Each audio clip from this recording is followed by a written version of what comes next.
नमस्कार. मंत्रा podcast and मंत्रा टॉक्समध्ये आपल्या सगळ्यांचं स्वागत आहे. तर आज मी गेस्ट म्हणून घेऊन आलेली आहे माझ्याकडे डॉक्टर आदिती कुलकर्णी, की ज्या होमिओपॅथीमध्ये परफेक्ट प्रॅक्टिशनर आहेत त्या, आणि इचलकरंजीमध्ये त्या प्रॅक्टिस करतात. त्या जे मखदूम कॉलेज मेडिकल कॉलेजमध्ये गेस्ट लेक्चरर पण आहेत, आणि शिवाय सेवा भारती हॉस्पिटल येथे त्या गेस्ट कन्सल्टंट म्हणून आपली सेवाही देतात. म्हणजे एक सोशल अवेअरनेस म्हणून त्या हे सगळं करतात. शिवाय त्याच्यामध्ये सायकोलॉजिकल काउन्सिलिंग, रेकी, पुष्पौषधी, आणि शिवाय त्यांची आणखी एक स्पेशालिटी आहे ते म्हणजे अँटीनेंटल केअर ड्युरिंग प्रेग्नन्सी, म्हणजे गर्भसंस्कार याच्यावरही त्या खूप चांगलं गाईड करत असतात. तसंच क्लासिकल होमिओपॅथी याच्यामध्येही त्यांचं उत्तम ज्ञान आहे. तर त्यांची जी फॅमिली आहे, त्यांचे मिस्टर आहेत ते मेकॅनिकल इंजिनियर आहेत, या डॉक्टर आहेत आणि ते इंजिनियर आहेत, आणि 2 छोट्या गोंडस मुली. तर हे एक आयडियल फॅमिली त्या सांभाळतात. शिवाय त्यांचं हे मेडिकल क्षेत्रातलं योगदान तर आहेच, आणि त्यानंतर त्याशिवाय त्या सामाजिक कार्यामध्ये देखील हिरिरीने भाग घेतात. शिवाय छान सगळ्यांना गाईड करत असतात. आपल्या मेडिकल नॉलेजचा दुसऱ्यांना फायदा व्हावा यासाठी नेहमी तत्पर असतात. तर अशा स्वतःचा वेगळा ठसा उमटवलेल्या अशा डॉक्टर आदिती आज आपल्या स्टुडिओमध्ये आलेले आहेत. तर त्यांचं मी स्वागत करते. नमस्कार आदिती. आता तुझं मेडिकल क्षेत्र आहे, तू वैद्यकीय सेवा देतेस, आणि त्यामध्ये आता आपण आजकालचं धावपळीचं युग बघतो. आपण चर्चा ज्या वेळेला करत होतो, गप्पा मारत होतो, त्यावेळेला मला एक गोष्ट जाणवली की या धावपळीच्या युगामध्ये आपण सगळेजण मेडिकलवर जास्त, मेडिसिन्स याच्यावर जास्त डिपेंड आहोत. अगदी जस्ट बॉर्न बेबी पासून ते अगदी एंड पर्यंत आपल्या कायम मेडिसिन हे आपल्या बरोबर त्याची जर्नी सुरूच आहे नेहमी. तर मला हाच प्रश्न विचारायचा आहे की मेडिसिन शिवाय कसं लाईफस्टाईल चांगली असावी, की कसं आपण जगू शकतो, किंवा कशी लाईफस्टाईल असावी? सुरुवात मी अशी करेल की हेल्दी लाईफस्टाईल जेव्हा एखाद्या व्यक्तीला जगायची असेल किंवा अडॉप्ट करायची असेल, तर ती लाईफस्टाईल आपल्या रुटीन मधल्या छोट्या छोट्या गोष्टींनी सुरुवात करता येते. आणि आपण जर आपला अवेअरनेस त्या प्रत्येक छोट्या गोष्टीमध्ये ठेवला तर ती ऍक्च्युली खऱ्या रीतीने आपण हेल्दी लाईफस्टाईल म्हणू शकतो. म्हणजे काही लोक असे असतात ज्यांना असं वाटतं की त्यांनी सकाळी अर्धा तास व्यायाम केला किंवा व्यवस्थित आहार घेतला तर त्यांची हेल्दी लाईफस्टाईल झाली. पण तसं न होता अगदीच आपण म्हणू तसं दिवसाची सुरुवात केल्यापासून आपण जेव्हा सूर्योदय होतो तर पहिल्या 2 तासामध्ये आपण जर तो सनलाईट घेतला तेव्हापासून, किंवा वेळेत सकाळचा आहार घेतला, अनुषापोटी आपण नंतर काय खातो काय घेतो, त्याच्यानंतर वेळेत ब्रेकफास्ट घेतला सकाळचा, कारण तो फास्टिंग जे ओव्हरनाईट असतं त्याला ब्रेक करण्यासाठी तो ब्रेकफास्ट असतो. त्यानंतर मग आहार सकाळ संध्याकाळचा जो व्यवस्थित घेतला, त्याच्यानंतर तुम्ही जेवण झाल्यानंतर लगेच झोपताय का नाही झोपताय, संध्याकाळची जी तुमची वेळ असते तेव्हा तुम्ही काय खाता पिताय, रात्रीचं जेवण मध्ये आणि झोपण्याच्या मध्ये अंतर आहे का वेळेचं, तुमची झोप व्यवस्थित होतीये का, हे सगळे फिजिकल झाले. शिवाय आणि मेंटली तुम्ही साऊंड आहात का, कारण तो पण एक महत्वाचा विषय आहे जो आमच्या क्लासिकल होमिओपॅथीमध्ये आहे की आपण मेंटली आपण जर साऊंड असू आणि आपल्याला जर छान विचार असतील, आपण खुश असू, तर आपल्याला कमीत कमी आजार असे होतात. तर त्याला आम्ही सायकोसोमॅटिक म्हणतो. सायकोलॉजिकली एफेक्ट झाल्यामुळे फिजिकली थोडेसे सिम्पटम्स यायला सुरू होतात, आणि तसं लॉंग टर्म राहिलं तर बॉडी सांगायला सुरुवात करतेच, आणि त्याच्याकडे पण दुर्लक्ष झालं तर मग तो एक आजार वगैरे होऊ शकतो. तसं आता लोकांना म्हणतात की मला कुठलाही टेन्शन नाही, मी खूप म्हणजे ते खूप ॲम्बिशियस असतात, खूप वर्कहॉलिक असतात, त्यांना खूप काम करायचं असतं, पण त्यांना असं वाटत असतं की मला वर्क माझं पॅशन आहे किंवा मला काम करायचंय, माझी जिद्द आहे, पण शरीराकडे दुर्लक्ष करून हे करून काही उपयोग नाहीये. म्हणजे तुम्हाला जर म्हणजे चांगलं स्वास्थ्य असेल, असं म्हणतात ना की आरोग्यम परमम भाग्यम स्वास्थ्यम सर्वार्थ साधनम, म्हणजे जर तुमचं आरोग्य चांगलं असेल तर ते सगळ्यात मोठं भाग्य आहे. आपण आपलं भाग्य बनवायला जातो, पण आरोग्य चांगलं असेल तर भाग्य ते सगळ्यात मोठं आहे, आणि स्वास्थ्य चांगलं असेल तर सर्व गोष्टी साधतात आपल्याला साधता येतात. तर सर्वात साधन म्हणजे सगळ्या गोष्टी आपण साध्य करू शकतो. तर असं म्हणता येईल की वर्ल्ड हेल्थ ऑर्गनायझेशन जी एक ऑर्गनायझेशन आहे ज्याला जास्तीत जास्त देश मानतात त्यांनी हेल्थचं डेफिनेशन सांगितलंय की तुम्ही हेल्दी नुसतं आजार नाही म्हणून होऊ शकत नाही किंवा नुसतं तुम्ही फिट आहात म्हणून होऊ शकत नाही, तर तुमचं शारीरिक स्वास्थ्य, मेंटल स्वास्थ्य, इमोशनली पण तुम्ही साऊंड पाहिजे आहे आणि शिवाय सोशली किती तुम्ही आहेत, म्हणजे सोशली तुम्ही किती मिक्स होताय लोकांमध्ये, तर सोशली प्रोडक्टिव्ह असावं किंवा मेंटली पण तुम्हाला काहीतरी क्रिएटिव्हिटी करावीशी वाटावी, नवीन शिकावं असं वाटावं आणि फिजिकली पण तुम्ही कायम काही ना काही करत राहावं. ह्याला ऍक्च्युअली हेल्थ असं म्हणतात, कव्हरिंग ऑल द एरियाज. तर तसं तुम्हाला याच्या पुढे जर करायचं असेल, हेल्दी लाईफस्टाईल जगायचं असेल, तर या सगळ्या गोष्टी समावेश यामध्ये होतो. तर आता आपल्याला कळलं कशी असावी लाईफस्टाईल. तर आता माझा पुढचा प्रश्न आहे की ही लाईफस्टाईल तर कळते पण ही लॉंग टर्म राहत नाही. जिमला गेलो, 2 दिवस गेलो की झालं, संपलं, तिथं स्टॅमिना संपतो. असं प्रत्येक गोष्ट, कुठलाही एक्सरसाइज म्हणा किंवा इंटेक म्हणा घ्यायचं म्हटलं तर लॉंग टर्म चालत नाही ते. आणि बऱ्याच वेळेला कळतं की आपलं चुकतंय पण ते कळतंय पण वळत नाही, असं थोडंसं असतं. त्यामुळं हे लाईफस्टाईल लॉंग टर्म कशी जाईल. कारण आता बऱ्याचशा गोष्टी, आता माझंच एक्झाम्पल घेतलं तर मला कळलं की माझं वेट वाढतंय आणि मला माहिती आहे वेट लॉस करायला काय करायला लागतं, वॉक करायला लागतं, डाएट करायला लागतं, जिम करावं लागतं. पण असं नाहीये की सडनली मला 40च्या वयातच कळालं की हे करावं लागतं. हे पहिल्यापासून माहिती आहे पण ते केलं जात नाही, कारण ते इम्प्लिमेंटेशन महत्वाचं आहे, तेच होत नाही. तसंच या लाईफस्टाईलचं होतंय की माहिती तर आहे पण ती लॉंग टर्म टिकत नाही. तेवढ्यापुरती ज्या वेळेला वाटतं की केलं पाहिजे तेवढंच होते. मग लॉंग टर्म कशी टिकवायची? हा खूपच छान प्रश्न आहे, कारण काय जास्तीत जास्त लोकांना हेच टिकवता येत नाही. म्हणजे आता सध्या आपण साधारण आम्ही बघतो पब्लिकमध्ये किंवा पेशंट्स आम्हाला आढळतात, त्याच्यामध्ये सगळ्यांना हाच प्रश्न असतो की सातत्य कसं मेंटेन करायचं. तर तुम्ही जे म्हणताय ते लॉंग टर्म डेफिनेटली हेल्प करतं, कारण मग तुम्ही लॉंग टर्म हेल्दी राहू शकता, लॉंग टर्म तुम्ही बिना मेडिकेशनचं राहू शकता. तर अशा याच्यावरती आपण जसं मगाशी मी सांगितलं की काय काय करायला पाहिजे, कशावरती आपले अवेअरनेस पाहिजे. तर त्याच्यामध्ये परत एकदा मी फक्त लिस्ट काढली आहे 5 गोष्टींची. त्याच्यामध्ये आहे व्यायाम, प्राणायाम, आहार, विचार आणि झोप आणि रात्रीची झोप. त्याच्यात तर हे 5 गोष्टी सगळ्यात महत्वाच्या गोष्टी आहेत आपल्या सध्याच्या जीवनशैलीमध्ये. कारण काय सगळ्यांची तर फास्ट लाईफ आहे, कळत न कळत लोकांना स्ट्रगल करावे लागतात, धावपळ करावी लागते, कळत न कळत त्यांना कुठेतरी स्ट्रेस होत असतो. तर ह्या 5 गोष्टी आपण जर पाळल्या व्यवस्थित आणि त्यांना सातत्याने ठेवलं तर नेहमी त्यांना कुठल्या गोष्टीची काळजी करायचं कारण नाही की आपण कुठे कमी केलं का हेल्थसाठी असं. म्हणजे ह्या 5 गोष्टी पाळल्या तर. पण आता ह्या कशा पाळायच्या, तर डेफिनेटली तुम्हाला डिस्ट्रॅक्शन्स म्हणजे काहीतरी आपल्या रुटीनमध्ये काहीतरी चेंजेस होणारच आहे, ते स्वाभाविकच आहे. कधी स्वतःचा आजारपण, कधी फॅमिली मेंबरचा आजारपण, तर कधी कुठेतरी प्रवास, आपण ट्रिपला जातो, लग्न करायला जातो, घरामध्ये फंक्शन्स असतात. तर अशा कित्येक गोष्टी येतात आणि ते एक मोठे म्हणजे अडथळेसारखे असतात आपल्या व्यायाम रुटीन मध्ये. पण ते झाल्यावरती आपण किती अवेअरनेसनी, किती माइंडफुलनेसनी बॅक टू स्क्वेअर वनला येतो, म्हणजे बॅक टू त्या रुटीनला येतो किंवा परत त्या ट्रॅक वरती येतो की आपल्याला परत त्या ट्रॅक वरती यायचं झालं, 8 दिवस झाले, आपण यायला पाहिजे ट्रॅक वरती. हे जी माइंडफुलनेस आहे, हा जी थॉट प्रोसेस आहे, ती आपल्याला मेंटेन करायला पाहिजे. तर तो जो मेंटेनन्स आहे, तो मेंटेनन्स हा सगळीकडेच असतो. म्हणजे आपण आता एक छान जीवनशैली सुरू केली आहे, मी आता हे 5 गोष्टी सांगितल्या, आपण ते केलंय, पण त्यांना आपल्याला मेंटेन तर करायलाच पाहिजे. प्रत्येक गोष्टी ह्या जगामध्ये प्रत्येक गोष्टीला मेंटेनन्स हा आहेच. फॉर एक्झाम्पल आपण आपल्याला आता देवानी इतर प्राण्यांची चांगलं ब्रेन दिलेलं आहे, तर आपला जो मेंदू आहे त्याला आपण जितका आपण त्याचा वापर करू तितके ते छान नर्व सिग्नल्स आणि न्यूरॉन्स डेव्हलप होऊन त्याचे ट्रॅक्स बनत असतात.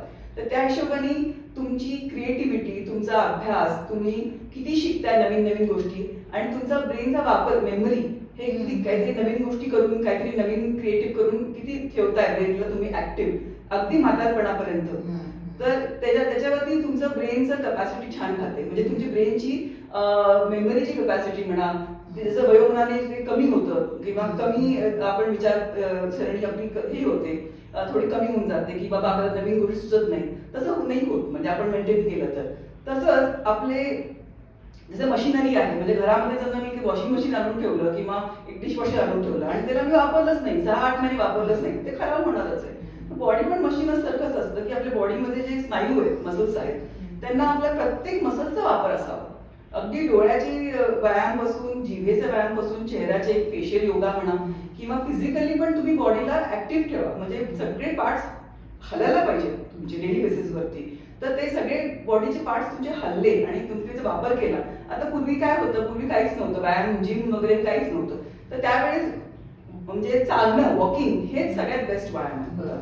तर माणूस चालायचा सगळं शोधायचा की आणायचं, सगळं चालण्यावर असायचं. मग नंतर आले सगळे आधुनिक गोष्टी, पण चालणं तर तसं चालणं म्हणजेच काय, मेंटेनन्स ऑफ बॉडी. म्हणजे तुम्ही शरीराला हलवताय, काहीतरी करताय, तर तुम्ही चालायचं, जिना चढायचं किंवा पळायचं हे बघा. म्हणजे तुम्हाला जर तुमच्या रुटीनच्या हिशोबाने तुम्हाला जे योग्य वाटतं त्याप्रमाणेच करायला पाहिजे. तर त्याच्यामध्ये सगळ्याच व्यक्तींनी जॉगिंग करायला पाहिजे किंवा जिम करायला पाहिजे किंवा असं काही नाहीये. तुम्ही वॉकिंग केलं तरी तेवढा पुरेसं होतो. तर ते झालं व्यायामाचा प्रकार. त्याच्यानंतर मग दुसरी गोष्ट जी आहे ती प्राणायाम. तर आपण श्वसनाचे व्यायाम जे करतो, दीर्घ श्वसन, त्याच्यामुळे काय होतं की आपली लंगची कपॅसिटी वाढते आणि आपल्या बॉडीला ऑक्सिजन आता हे पोल्युशनच्या जमान्यामध्ये खूप जास्त प्रमाणात लागतंय. त्याच्यामुळे प्रत्येक व्यक्तीने ह्याच्यावरती भर द्यावा. प्राणायाम करावं रोज 2-3 ते 4 मिनिटं एक प्रकारचा प्राणायाम असेल, 4 प्रकारचे प्राणायाम तरी करावे. त्याच्यानंतर तिसरं आपण जे म्हणलो की आहार. तर आहार आता सगळ्यांना सगळं अवेअरनेस माहिती, म्हणजे सगळे आहार कसा करावा हे प्रत्येक व्यक्तीला आता माहिती आहे की जास्त फ्राईड फूड खायचं नाहीये, त्याच्यानंतर खूप जास्त आपल्याला गोड खायचं नाहीये. सगळेजण आपण आता अवेअरनेस वाढलाय. पण त्याच्यात सुद्धा असं आहे की आता हे जे सीड्स आले आहेत, म्हणजे pumpkin seeds, papaya seeds, chia seeds, त्याच्यानंतर फ्लॅक्स सीड्स, हे सीड्सचा समावेश असून ओमेगा 3 फॅटी ऍसिड्स असतात. हे सगळं करून कमी शुगर ठेवून असं खूप वेळा होतं की आपण कुठेतरी लग्नात जातो किंवा कुठेतरी बाहेर हॉटेलला जातो आणि कळत नकळत खाल्लं जातं. तर त्याच्यात काही म्हणजे असं चूक नाहीये किंवा काही मोठं काहीतरी तर त्याच्यात तेवढं ते स्वाभाविक आहे आणि माणूस खातो. पण मग आपण त्याला परत कसं कंपन्सेट करतो. समजा आता आपण 3 दिवस कुठेतरी बाहेर गावी गेलो आणि आल्यानंतर मी तिथं खाल्लंय भरपूर गोड, तर आता आल्यानंतर मी कमी गोड खाणार किंवा तिथं खूप ब्रेड खाल्ला गेलाय, खूप ऑइली खाल्ला गेलाय किंवा मैद्याचं काही खाल्लं गेलंय, तर वापस आल्यानंतर मी व्यवस्थित माझा आहार अगदी पालेभाज्या, फळं याचा समावेश करून ठेवला तर डेफिनेटली ते कंपन्सेट होतं आणि तो आहार परत बॅलन्स होतो. किंवा एखाद्या घरातल्या गृहिणीने म्हणजे स्त्रीनी असं बघितलं की आठवड्यामध्ये उसळी झाल्या नाहीये किंवा आठवड्यामध्ये पालेभाज्याचा समावेशच नाहीये, या आठवड्यामध्ये जास्त भाकरी झालीये, या आठवड्यामध्ये जास्त ब्रेड झालाय किंवा असं नाही. तर हे सगळं बॅलन्स असावं की फ्रुट्स असावे, ड्राय फ्रुट्स असावे, थोड्या पालेभाज्या, थोडे कडधान्य, थोडंसं भाकरी, थोडं सगळ्याची सवय असावी. म्हणजे काही लोक कसे दूधला हातच लावत नाहीत, म्हणजे जे लोक व्हिगन आहेत त्यांचं नाही, पण मग दुसरे टाईपचे मिल्क पण असतात, म्हणजे सोया मिल्क वगैरे, तर ते त्याचा समावेश असावा कारण त्याच्यामध्ये कॅल्शियम असतं. तर ह्या सगळ्या गोष्टी आहारामध्ये आपण हे करू शकतो. त्याला लॉंग टर्म मेंटेन करण्यासाठी हेच आहे की त्याला आपण काही केलं तर आपण त्याला कसं कॉम्पन्सेट करतो आणि कसं बॅलन्स ठेवतो. चौथं म्हणजे विचार. आता हा विचार आपण आधी पण डिस्कस केलाय की विचार आपले कायम सकारात्मक असावे. तर हे खूप सोपं गोष्टी आता हल्ली सगळीकडे असतात हे की सकारात्मक असावे, पॉझिटिव्ह थिंकिंग असावे, सोपं बोलायला वगैरे. पण हे ऍक्च्युअल जगामध्ये करायला अवघड होतं कारण आपण बघतो की व्यक्ती तितक्या प्रकृती आणि वातावरण तितकं सगळीकडे सोपं नसतं. प्रत्येक व्यक्तीला काय काय गोष्टी आढळतात, त्याच्यामुळे तेवढा तो असं आपण म्हणू तसं प्रत्येक व्यक्तीला मेंटली साऊंड राहणं डिफिकल्ट असतं. तर अशा वेळेस त्याच्यावरती पण म्हणजे नियंत्रण असणं. थॉट्स आपले असतात जे विचार ते नुसते येतात आणि जातात असं नाहीये, म्हणजे एक असं, पण जितके रिपीटेड थॉट्स तुमच्या मनामध्ये येतात ते फिलिंग्स बनतात आणि त्या फिलिंग्स तुमच्या बॉडीवरती असर करत असतात, तुमच्या बॉडीच्या प्रत्येक सेलवरती, पेशीवरती असर करत असतात. तुम्ही जर एखाद्या वेळेस खूप खुश राहिला तुमची प्रत्येक पेशी बॉडीमधली खुश असते, कंटेंटेड असते, हॅप्पी असते आणि तुम्ही हेल्दी पण असते आणि काम पण चांगली करते. आणि तुम्ही जर दुःखी असाल, शॉक मध्ये असाल, काहीतरी खूप मोठं हर्ट तुम्हाला झालं असेल, काहीतरी त्रास झाला असेल, तर ते प्रत्येक बॉडीची सेल आणि सेलनी काय होतं, टिश्यू बनते, टिश्यूनी ऑर्गन्स बनतात, ऑर्गन्सचे सिस्टम्स बनतात आणि सिस्टम्सनी आपली बॉडीचं मेकॅनिझम चालू असतं आणि हॉर्मोन्स पण त्याच्यामध्ये असतात. तर ह्या सगळ्या गोष्टी लिंक्ड आहेत. त्याच्यामुळे प्रत्येक सेल आपली बॉडी जर दुखी असेल किंवा नॉट हॅपी असेल किंवा काहीतरी अफेक्ट होत असेल तर डेफिनेटली लॉंग टर्म बेसिसवरती त्याचा शरीरावरती परिणाम व्हायला सुरू होतो आणि त्याच्यामुळे मग व्यक्ती दिसत नाही पण हा, होत असतो. होत असतो. बरं? आज असं असेल. होत असतो हा. आणि बाहेरून दिसत नाही आणि अचानक मग लोक म्हणतात मी सगळं चांगलं केलं आणि मला कसं काय झालं, हा. त्या व्यक्ती इतका बारीक आहे आणि त्याला असं कसं वाटतं झालं. हा. पण ह्या भरपूर गोष्टी ज्या इफेक्ट होत असतात आणि सगळ्याच क्षेत्रामध्ये आपल्याला ते कव्हर करावं लागतं. नुसतं असं फक्त कमी जेवण ठेवून किंवा कमी वेट ठेवून असं होत नाही. तर हा, ओबेसिटी आहे, obesity is one of the factor, important factor. तुम्ही जसं म्हणला की वजन जर वाढलं असेल तर तुम्ही भरपूर गोष्टींना बोलवता म्हणजे डिझिजेसच्या हिशोबाने. पण एखादी टेंडन्सी असेलच तर त्याला त्यातल्या त्यात कसं हे करता येईल तर वेळीच म्हणजे समजा तुमची वर्षभरातली एक टेस्ट होत असेल, त्या टेस्ट मध्ये काहीतरी रॉंग आलं किंवा काहीतरी रिडिंग वरती खाली आल्या तर 6 महिन्यांनी कराव्या आणि सारख्याच येत असेल तर 3 महिन्यांनी कराव्या आणि सगळं सुरळीत असेल तर वर्षातनं एकदा साधारण 30 नंतर, काही लोक 25 नंतर पण करतात अकॉर्डिंग टू द लाईफस्टाईल आणि according to family history of course. कारण तुमच्या फॅमिलीमध्ये कसं कसं आहे डिझिजेस, तुमची लाईफस्टाईल, फॅमिली हिस्ट्री आणि तुमचं ओव्हरऑल बॉडीची टेंडन्सी बघून ठरवावं. पण अदरवाईज आम्ही सांगतो की 30 नंतर साधारण वर्षातनं एकदा सगळ्या टेस्ट करून घ्या. तर आता तू हार्मोन्स बद्दल जे बोललीस जस्ट, तर त्याच्यामध्ये असंही तू म्हणालीस की काही आपण गप्पा मारत होतो त्यावेळेला तू बोलली होतीस, मला आठवत आहे की काही हार्मोन्स मध्ये आपण जाणीवपूर्वक चेंजेस करू शकतो. हो, म्हणजे आपण ते क्रिएट करू शकतो आपल्यामध्ये आणि त्याच्यासाठीच जे मला तू एक वर्ड वापरलेला होतास, काय होता तो word? Happy hormones. Happy hormones. मला तो इतका आवडला ना वर्ड आणि पॉडकास्टचं नाव पण तेच देणार आहे. कारण रिअली म्हणजे मला असं वाटलं की खरोखर लाईफ ह्याच्यानुसारच चालतंय.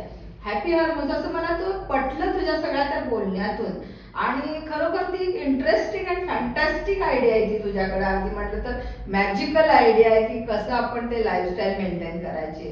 तर ती थोडी तू एक्सप्लेन कर. Happy hormones.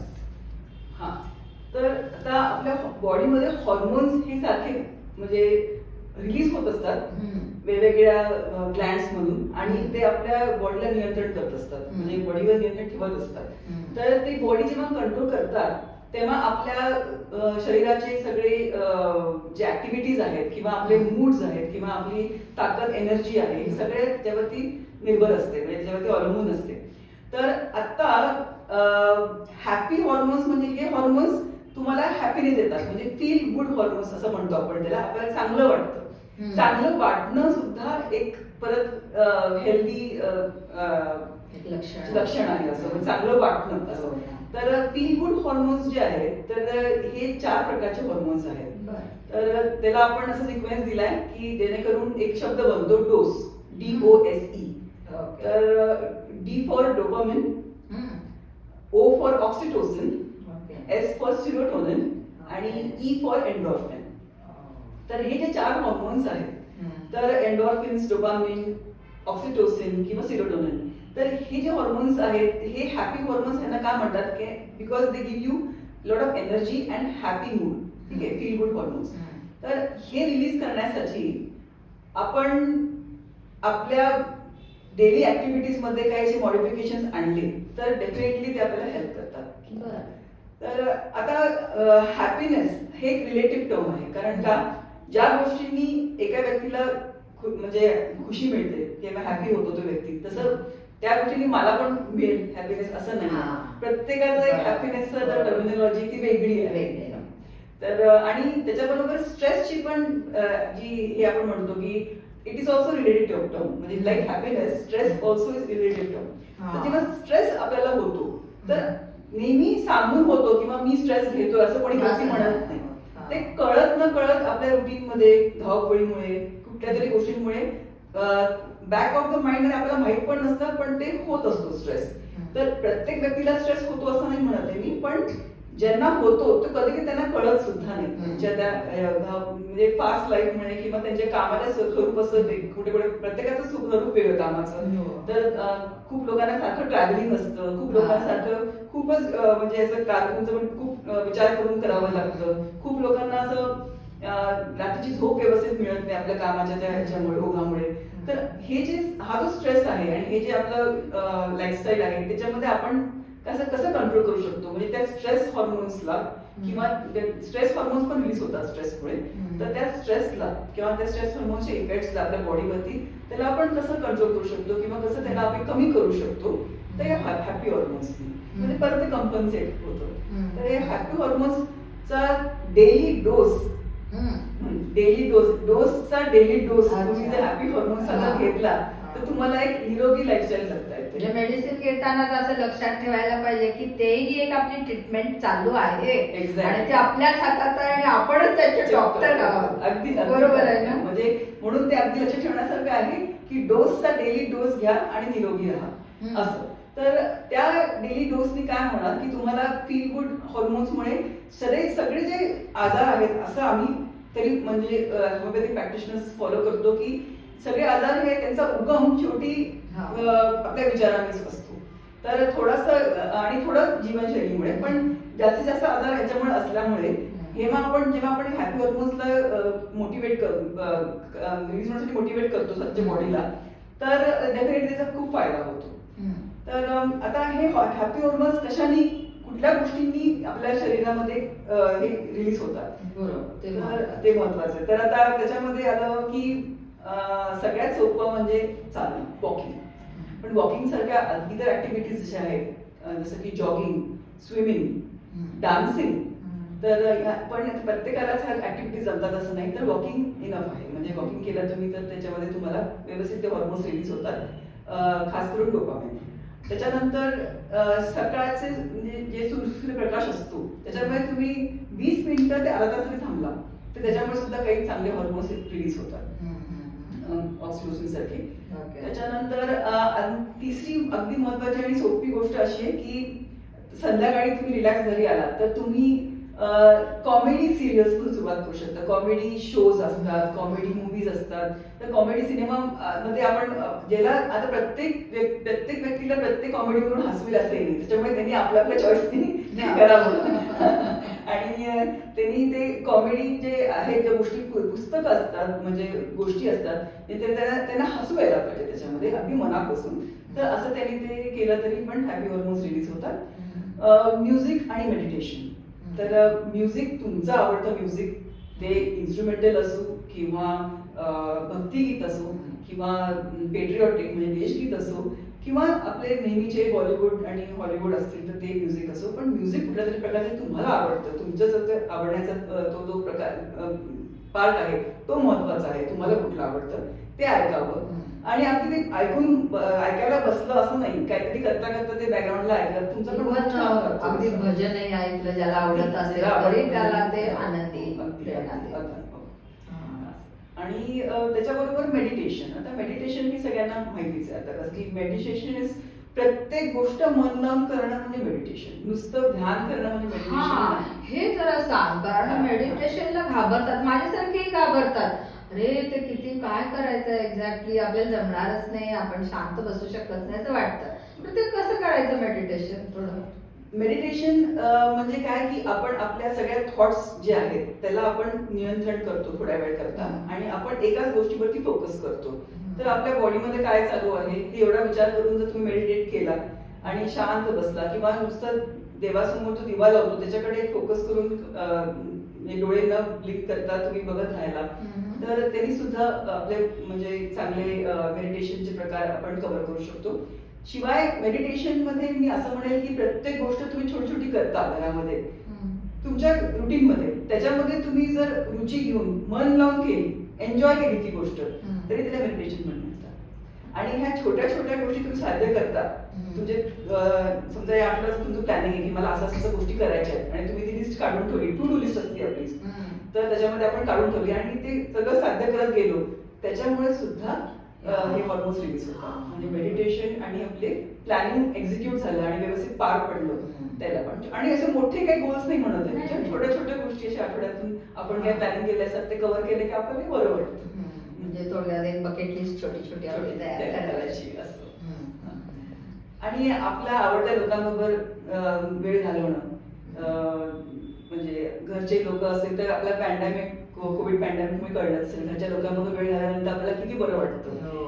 तसं आपले त्यांच्याबरोबर क्वालिटी टाइम व्यतीत करण्याची जो संधी मिळाली त्याच्यामध्ये आपल्याला कळलंय की आपल्याला त्या आपल्या नियर वन्स किंवा लव्ह वन्स वगैरे राहून किती छान वाटतं असं.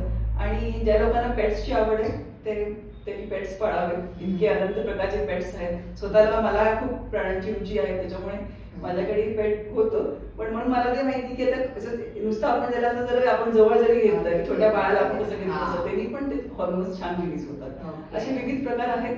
शिवाय परत आपण ते सोशलायझिंगचं आलं याच्यामध्ये की सोशलायझिंग जर तुम्ही केलं, भरपूर लोकांना भेटला, जसं पुरुष आपल्या मित्रांना भेटले, स्त्री आपल्या मैत्रिणींना भेटले, किटी पार्टीज असतात किंवा जनरल अशा कुठेतरी ग्रुप झाला आणि संध्याकाळी भेटले, तर आठवड्यातून एकदा 15 दिवसातून एकदा तेवढं तरी जर केलं तरी भरपूर आहे. कारण कोणाचे बिझी असतात शेड्यूल्स, तर त्याच्यामुळे त्यांना ते होत नाही. पण त्यांनी आवर्जून तेवढं सोशलायझिंग करावं किंवा कुठल्या तरी सोशल ग्रुपला जॉईन करावं, जेणेकरून त्यांचं इंटरॅक्शन होईल. आणि हे सोशलायझिंग गप्पा गोष्टी ह्या ऑफकोर्स ते सगळं हेल्दी गप्पा असायला पाहिजे सोशलायझिंग मध्ये, आणि गप्पा गोष्टी हेल्दी वातावरण असायला पाहिजे. तर त्या वातावरणाने आणि हसणं खिदळणं आणि आपले विचार एक्सचेंज केल्यामुळे सुद्धा छान हॉर्मोन्स ते हॅपी हॉर्मोन्स रिलीज होतात. लेडीजसाठी नो गॉसिप. हा. आता आपल्याला तुझं ते हार्मोन्स थेरपी वगैरे सगळं कळालं, लाईफस्टाईल कशी असायला पाहिजे कळालं, पण लॉंग टर्म टिकवतोय आपण आता, हा प्रयत्न तर करणारच आहे. पण तरी देखील काही जण असतात किंवा नॉर्मली 90% लोक असे असतात की ह्या सगळ्या गोष्टींना काहीतरी एक्सक्यूज शोधतात. त्यांना काहीतरी फेवरेबल सर्कमस्टन्स भेटत नाही, वातावरण आजूबाजूचं त्यांना पोषक नसतं किंवा नेगेटिव्ह थिंग त्यांना ओव्हरकम करता येत नाही. बरोबर. तर ते कसं करता येईल? आणि मध्यंतरी तू ग्रीसला गेलेली होतीस आणि त्यावेळेला काहीतरी तू नवीन एक चांगलं शिकून आलेली होतीस, मी एका तुझ्या लेक्चर मध्ये ऐकलेलं. पण ते काय नक्की काय होतं असं मला थोडंसं ते सांगशील का? हो, तो एक ऍडव्हान्स होमिओपॅथी मधला एक कोर्स होता जो मी डॉक्टर जॉर्ज विटलकॉस जे लेजेंडरी होमिओपॅथी आहेत त्यांच्याकडे त्यांच्या इन्स्टिट्यूट मध्ये जाऊन मी तो कोर्स केला होता ग्रीसमध्ये. आणि तो एक प्रकारचा क्लासिकल होमिओपॅथीचाच भाग आहे, ज्याच्यामध्ये आम्ही पेशंटची पर्सनॅलिटी स्टडी करतो, त्याची लहानपणापासूनच त्याची जी लाईफ हिस्ट्री आहे आणि लहानपणी स्वभाव कसा होता, आता स्वभाव कसा आहे, काही त्याच्यामध्ये चेंजेस आलेले आहेत का, आणि ओव्हरऑल पर्सनॅलिटी त्या पेशंटची कशी आहे आणि त्याची मानसिक आणि शारीरिक दोन्ही स्थिती कशी आहे म्हणजे सध्याची, ते बघून मग आम्ही औषध काढतो. आणि ते औषध व्यवस्थित पेशंटला सगळ्या फॉर्म्स मध्ये लागू पडतं. कारण का ते अगदी अगदी नुसतंच एखादा म्हणजे बॉडीचा पार्ट हील होतोय असं नाही, तर पूर्ण अख्खा पेशंट तो ऍज अ होल तो पेशंट ट्रीट होतो. आणि मग नाना प्रकारचे औषध द्यायला लागत नाहीत त्याला, की त्याला डोकेदुखी सारखी आहे किंवा गुडघेदुखी सारखी आहे किंवा पोट सारखं खराब होतं असं नाही, तर एकाच औषधाने सगळ्या गोष्टी कव्हर होतात. ते इतकं आतून ते औषध व्यवस्थित काम करतं. तर त्याच्यामध्ये असं पण आहे की पर्सनॅलिटी, आता तुम्ही विषय काढलाच आहे, तर सायकोलॉजिकल काउन्सिलिंग, पर्सनॅलिटी ट्रेट्स हे सगळं मी सायकोलॉजी सगळी स्टडी केल्यानंतर आम्ही असं म्हणू की स्वतः तुम्ही स्वास्थ्य ठेवण्यासाठी तुम्ही मेंटली साऊंड राहाच, पण तुम्हाला ज्या वातावरणामध्ये तुम्ही विकसित होत नाही, तुम्हाला असं वाटतं की ह्या वातावरणामध्ये मला चांगले वाईब्स येत नाहीत, म्हणजे असं नाही चांगल्या प्रकारचा औरा नसतो किंवा ते काही असे काही ग्रुप्स असतात, काही लोक असतात त्याच्यामध्ये आपल्याला वाटतं की आपण नाही इथं, म्हणजे हे पॉझिटिव्ह नाही किंवा हेल्दी नाही आहे, हेल्दी असं कधी एखाद्याच्या घराचं वातावरण पण कटकटीचं असतं. हो असं, तर ते डेफिनेटली एफेक्ट होत असतं. तर मी असं नाही म्हणणार की घरामध्येच फक्त आपण वातावरण चांगलं ठेवायचं असतं किंवा असायला पाहिजे, पण आपल्या कामाच्या ठिकाणी म्हणजे आपण जिथं कामाला जातो, म्हणजे पुरुष ज्या जॉबमध्ये असतात किंवा बिझनेसचं वातावरण असतं किंवा स्त्रिया पण ज्या आहेत वर्किंग वुमेन त्यांना कुठे, किंवा ज्या होम मेकर आहेत, कारण ते पण एक मोठा जॉब आहे होम मेकिंगचा, आणि त्या जेव्हा बाहेर जातात तर त्यांना चेंज म्हणून त्या जातात, त्या ग्रुप्स जातात, तर तिथं पण ते हेल्दी वातावरण पाहिजे, लेडीज पण तिकडच्या हेल्दी बोलणाऱ्या पाहिजे. तर असं वातावरण असेल तर आपलं मन विकसित होतं आणि आपण जास्त खुश राहू शकतो. आणि त्यांनी हेच रेकमेंड केलंय त्याच्यामध्ये. पण जर तसं नसेल तर मग तुम्ही डेफिनेटली एक म्हणजे त्याच्यातनं थोडंसं लांब राहिलं पण चांगलं. कारण अशामुळे नाही म्हणत आहे मी की तिथं गेल्यानंतर तुम्ही कुठे तुम्हाला त्रास होईल की तो माणूस तुमचं नुकसान करेल किंवा तुम्ही त्याच्यातनं अफेक्ट होणार आहात. पण मी म्हणेल की फक्त तुमचं जर प्रोडक्टिव्हिटी त्या ऍटमॉस्फिअर वाढते, जिथं तुमचं प्रोडक्टिव्हिटी वाढत नाहीये, तुम्ही म्हणजे तुमचं विकसित काही होत नाहीये त्या एनर्जीमुळे, त्या निगेटिव्ह एनर्जीमुळे विकसित होत नाहीये, तुम्ही प्रोडक्टिव्ह राहत नाहीये, तर मग अशा ठिकाणीपासून लांब राहून जिथं आहे तिथं वाव तिथं जावं, एवढंच माझं म्हणणं आहे. तर 4 टाईपचे पर्सनॅलिटीज आहेत त्याच्यामध्ये. तर आपण म्हणतो की विन विन. आता ही सगळ्यात बेस्ट पर्सनॅलिटी, कारण अशा खूप समाजामध्ये खूप व्यक्ती आहेत ज्यांना स्वतःही म्हणजे छान करायचं असतं स्वतःचं आणि इतर लोकांना आजूबाजूला पण वरती आणायचं असतं सगळ्या लोकांना. आणि त्याच्याबरोबर दुसरी आहे की पर्सनॅलिटी ती आहे विन लूज पर्सनॅलिटी. साधारण ह्या पर्सनॅलिटीज कसं असतं की त्यांनी स्वतःनी जिंकावं आणि दुसऱ्या लोक जे आहेत म्हणजे लोक खूप सिन्सिअर असतात किंवा खूप समजूतदार असतात किंवा त्या लोकांना प्रत्येक गोष्ट समजून घ्यायची किंवा म्हणजे निस्वार्थ असतात ते लोक, त्याच्यामुळे मग त्यांना ते इझी टार्गेट करतात आणि ते इझी टार्गेट केल्यामुळे ते सारखं त्यांच्यावरती असं करतात की ते लूज करावं, म्हणून ती विन लूज पर्सनॅलिटी. स्वतः मात्र विन करायचं आणि दुसऱ्यांना लूज करायचं असं.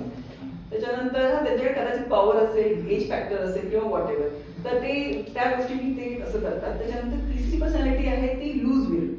तर ती त्याच्यात गरीब पर्सनॅलिटी, म्हणजे ते लोक स्वतः म्हणतात की आता काय माझं काय आहे ते आहे, दुसऱ्यांनी जरी जिंकलं नाही ते बघून त्यांना बरं वाटतं. ते हा पर्सनॅलिटीज रेअर पण असतात, अशा खूप आहेत पर्सनॅलिटीज ज्या सौम्य असतात आणि लूज करून दुसऱ्यांना गेम केलं तर त्यांना ते बरं वाटतं की आजूबाजूचे लोक हे करतायत आणि स्वतः आपलं शांत असतात. तर शेवटची जी पर्सनॅलिटी आहे ती लूज पर्सनॅलिटी, ती सगळ्यात म्हणजे म्हणता येईल की डेंजरस पर्सनॅलिटी. तर ह्या पर्सनॅलिटीमध्ये कसं आहे की जो व्यक्ती आहे तो स्वतः त्याच्यामध्ये असं असतं की ओव्हरऑल डिटर्मिनेशन, डेडिकेशन, जिद्द, म्हणजे मेहनत करणं किंवा काही असं गोष्टी साध्य करणं चांगल्या रीतीने असं कमी असतं. पण इगो खूप असतो, त्याच्यामुळे त्यांना ते सगळ्या गोष्टी महत्व पाहिजे असतो, सगळ्या गोष्टीचा त्यांना आपल्यामध्ये पाहिजे असं पाहिजे असतं, पण ते करायचं काय ते त्याच्यामध्ये त्यांनी केलेलं नसतं. मग ते काय करतात की त्यांना ते साध्य होत नसल्यामुळे जे बाकीचे लोक करतात आजूबाजूला त्यांच्याशी प्रॉब्लेम ठेवून त्यांनी पण लूज करावं, त्यांच्यामध्ये ते करू शकत नाही हे ते फॉल्ट न शोधता दुसऱ्या लोकांनी ते नाही करावं, त्याच्यामुळे त्यांना बरं वाटतं, म्हणजे त्यांची ती सॅटिस्फॅक्शन असतं त्यांना, त्याच्यामध्ये बरं वाटतं की आपण नाही केलं आणि त्यांनी पण नाही केलं.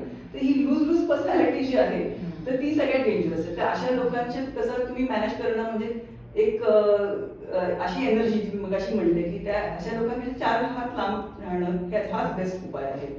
मेंटल पीसचा आणि झोपेचा जी क्वालिटी झोप म्हणतो त्याचं काही कनेक्शन आहे का? हो, म्हणजे तुम्ही जर मेंटली थोडंसं डिस्टर्ब असाल तर डेफिनेटली झोप ही अफेक्ट होतेच. तर एक आम्ही म्हणजे ज्याला विचारतो की हिस्ट्री घेताना की तुमची झोप कशी आहे, त्याच्यामुळे आपल्याला झोप आणि ड्रीम्स मध्ये खूप आयडिया येते की तुम्ही विचार तुमची कशी हे ऍक्सलरेट, कारण खूप पेशंट सांगत नाहीत मोकळेपणाने की त्यांना काय वाटतं, विचार काय आहेत असं. मग अशा वेळेस झोप एक व्यवस्थित एक क्रायटेरियन आहे की ज्याने आम्हाला कळतं की थोडंफार पेशंट जरा हे आहे. तर अशा वेळेस आम्ही सांगतो पेशंटला की झोप ही इतकी महत्वाची आहे की कमीत कमी 7 ते 8 तास रात्रीची झोप. जसं पहिल्या सुरुवातीला आपण म्हणजे याच्या वेळेस म्हटलं होतं की रात्रीची झोप महत्वाची, ती 7 ते 8 तासाची झोप ही खूप महत्वाची. कारण झोपेमध्ये आपल्या बॉडीचे भरपूर गोष्टी रिपेअर होत असतात, आपली नेक्स्ट दिवशीची एनर्जी लेवल वाढत असते, म्हणजे तो जो एनर्जी पोटेन्शियल आहे तो सगळं जमा होत असतो, ती एनर्जी कन्झर्व होत असते आणि झोपेमध्ये लहान मुलांची वाढ होत असते आणि आपली जी आधी जी मेकॅनिझम आहे ती करेक्ट होत असते आणि हॉर्मोन्स आपले झोपेमध्ये खूप छान रिलीज होत असतात, त्याच्यामुळे आपली बॉडी चालत असते रात्री झोपेत सुद्धा. पण ते हॉर्मोन्स जे आहेत म्हणजे अगदी सगळेच नुसते हॅपी हॉर्मोन्स नाहीत तर बाकीचे पण हॉर्मोन्स जे आहेत थायरॉइड हॉर्मोन किंवा गोनाड्रोपिन हॉर्मोन्स, तर ही सगळी हॉर्मोन्स आहेत ते सगळे चांगले रिलीज होण्यासाठी आणि त्यांची सगळी काम छान होण्यासाठी सुरळीत होण्यासाठी झोप ही फार महत्वाची आहे राखण्याची. आता आणखी एक मला आठवलं की तू पॅन्डेमिकच्या काळात पण काहीतरी एक कोर्स घेतला होतास कुणाचा, म्हणजे काय एक्झॅक्टली काय होतं ते? ऍक्च्युली 2020 मध्ये जेव्हा हा. असं होत आलं की आम्ही क्लिनिकमध्ये जास्त फ्रिक्वेंटली जाऊ शकत नाही आणि मी कधी क्लिनिक पूर्ण बंद केलं असं नाही, पण एका वेळेस कारण पेशंट्स हा जे कमी झाले होते होमिओपॅथीच्या साईडला, पण जिथं मी प्रॅक्टिस करते तिकडे जे सिनियर डॉक्टर आहेत ते आणि मी आम्ही कंटिन्युअस पूर्ण पॅन्डेमिक मध्ये रोज क्लिनिकला अवेलेबल होतो. पण काय झालं की एका वेळेस गेलं तरी पुष्कळ असायचं, म्हणजे संध्याकाळचं नाही गेलं तरी तर त्या पिरियडमध्ये काहीतरी युटिलाइज व्हावं, काहीतरी व्हावं, म्हणजे नवीन काहीतरी करावं असं ही इच्छा ठेवून मी एक कोर्स केलेला 3 महिन्याचा आणि त्याची परीक्षा दिली. ती ऑनलाईन कोर्स होता आणि ऑनलाईन प्लॅटफॉर्मवरती नॅशनल आणि इंटरनॅशनल स्टुडंट्सला, ज्या स्टुडंट्सला मायग्रेट व्हायचंय बाहेरच्या कंट्रीजमध्ये, त्यासाठी एक एक्झाम द्यायला लागते IELTS. तर ती इंग्लिश लँग्वेजची परीक्षा असते. ती पास केल्यावर इतके पर्सेंटेज म्हणजे मार्क्स मिळाल्यानंतर, त्याचे स्कोर्स मिळाल्यानंतरच तुम्ही ते जाऊ शकता त्या युनिव्हर्सिटीमध्ये. किंवा तुम्हाला जर परमनंट रेसिडेन्सी पाहिजे, PR व्हिसा पाहिजे असेल वेगळ्या कंट्रीजसाठी, तर ते पण ती एक्झाम पास करायला लागते. त्याची वेगळी परीक्षा असते, पण त्या टाईपचीच असते इंग्लिशमध्ये लँग्वेजची. तर त्याच्यासाठी मी मग जवळपास 3 वर्ष ऑनलाईन प्लॅटफॉर्मवरती मुंबईच्या एक कंपनीला टायअप करून त्यांचे स्टुडंट्सला मी गायडन्स दिलेला. अरे वा वा वा, व्हेरी नाईस, खूप चांगलं आहे हे. आणि मी आले होते तुझ्या घरी एकदा असंच व्हिजिटसाठी, त्यावेळेला मी पाहिलं होतं की तुला असं वॉल पेंटिंग पण खूप सुंदर काढता येतात, तुझी हॉबी आहे ती. आणि ऑइल पेंटिंग आणि ग्लास पेंटिंग. अच्छा, हा, तुला कोरिओग्राफीची पण आवड आहे, डान्स कोरिओग्राफ केलेले आहेत, बरोबर आहे. फॅमिली फंक्शन्स मध्ये पण तू ते इव्हेंट्स असतात ते ऑर्गनाईज चांगल्या पद्धतीनं करतेस, त्याच्यामध्ये अँकरिंग देखील चांगलं करतेस, बरोबर आहे ना. आणि शिवाय तुला कुकिंगची पण आवड आहे. तू खूप म्हणजे कमी एज मध्ये असताना साम टीव्हीवर कोणता पदार्थ दाखवलेला होतास? तो ब्रोकोली पराठा आणि हेल्दी फ्रूट पुडिंग याचा न्यू इयर स्पेशल शो त्यांनी दाखवला होता 31 डिसेंबरला. वा, मुंबईत शूटिंग त्याचं. आणि खूप हॉबीज तुझ्या अगदी हे आहेत. म्हणजे एकीकडे तू परफेक्ट होममेकर आहेस, परफेक्ट डॉक्टर आहेस, परफेक्ट सोशल वर्कर आहेस. हे सगळं तुला मॅनेज करायला तुला स्वतःला कसं मोटिवेट करतेस तू? त्यामुळे मी 3 गोष्टी सांगेन सगळ्यांना ऍक्च्युली, म्हणजे त्याचा फायदा होईल असं सगळ्यांसाठी. की फर्स्ट 3 P's आहेत त्याला. पी वर्ड म्हणजे त्याच्यामध्ये 3 P's मी म्हणेन की 3 P's P वर्ड पासून plan your work and work as per your plan. तुम्ही जे प्लॅनिंग करता, बी इट 1 डे, एखाद्याचं प्लॅनिंग असं आलं दिवशी तुम्ही प्लॅन केलं आज काय काय करायचंय, किंवा पुढच्या 2-3 दिवसाचं प्लॅनिंग, 1 आठवड्याचं प्लॅनिंग, असं जे प्लॅनिंग करता तर ते तुम्ही एनलिस्ट करा आणि प्लॅन युअर वर्क आणि work as per your plan. त्याप्रमाणे त्या प्लॅनिंग प्रमाणेच जा. पुढं मागे झालं किंवा काय झालं तर संध्याकाळी तुम्ही at the end of the day किंवा एक समरी म्हणून तुम्ही जर इंट्रोस्पेक्शन केलं की कुठे काय बेसिक होत नाहीये किंवा काय पेंडिंग राहिल्यासारखं आणि काय हे होत नाही, तर ते मॅनेजमेंटमध्ये आहे की हायेस्ट प्रायोरिटीची कामं, मीडियम प्रायोरिटीची कामं आणि लेस प्रायोरिटी कामं. कधी कधी आपण काय करतो की लेस प्रायोरिटीची कामाच्या पाठीमागे लागतो आणि ते हायेस्ट होऊन जातात बाजूला. तर हे मॅनेजमेंटचीच हे आहे, तर ती त्याच्यात आपण त्या अप्लाय करावा. दुसरं P म्हणजे प्लॅन ए आणि प्लॅन बी. म्हणजे प्लॅन ए जर नाही काम केला तर प्लॅन बी तयार पाहिजे. म्हणजे मग ते पॅनिक स्टेट किंवा दुसरं काहीतरी ऑप्शन नाहीये म्हणून ते ठप्प झालं असं अशातला भाग नाही व्हायला पाहिजे. तर कधी कधी खूप वाईट परिस्थितीमध्ये प्लॅन सी पण करावा लागतो, त्या ऐन वेळेस करावा लागतो. पण त्यासाठी मग मी तुम्हाला म्हटलं की बेस लाईन आपली चांगली पाहिजे, बेस लाईन आपली हेल्दी पाहिजे, तर मग आपण सगळ्या गोष्टीला आपण सामोरू शकतो आणि लगेच आपण त्याच्या म्हणजे त्याच्या परिणामाला हे होत नाही. आणि हेल्थ प्रायोरिटी ठेवावी. तर ती प्रायोरिटी हे तिसरं आहे, P फॉर प्रायोरिटी. म्हणजे तुम्ही हेल्थ प्रायोरिटी ही ठेवायलाच पाहिजे. तुम्ही हेल्थ चांगली असेल तर बाकीच्या गोष्टी साध्य करू शकता. त्याशिवाय भरपूर ज्या रोज तुमच्या आहेत लाईफमध्ये किंवा तुमची जी हॉबीज आहेत, तुम्हाला ज्या गोष्टी प्रेरणा देतात, त्या गोष्टी वेळेनुसार म्हणजे सर्कमस्टान्सेसच्या हिशोबाने किंवा पिरियडच्या हिशोबाने प्रायोरिटीज चेंज करून चेक करत राहा. म्हणजे कधी तुम्हाला फॅमिलीसाठी जास्त वेळ द्यायला लागतो, कधी मुलांसाठी वेळ द्यायला लागतो, कधी होम मेकिंगसाठी द्यायला लागतो, कधी व्यवहार, म्हणजे तुम्ही जे आता आपल्याकडे व्यवहार असतात किंवा सण असतात हो ना. तर ह्या त्याप्रमाणे सणांना महत्व देणं, स्पिरिच्युअलिटीला महत्व देणं किंवा एखाद्या नवीन गोष्टी शिकायची पण ह्या पिरियडमध्ये शिकायला पाहिजे का ती गोष्ट. आता सध्याला असं पॅक आहे सगळं शेड्यूल असं जो काहीतरी आहे तर त्याच्याप्रमाणे प्रायोरिटीजच्या हिशोबाने चेंज करत राहणे आणि मग त्या गोष्टी प्लॅन करणे.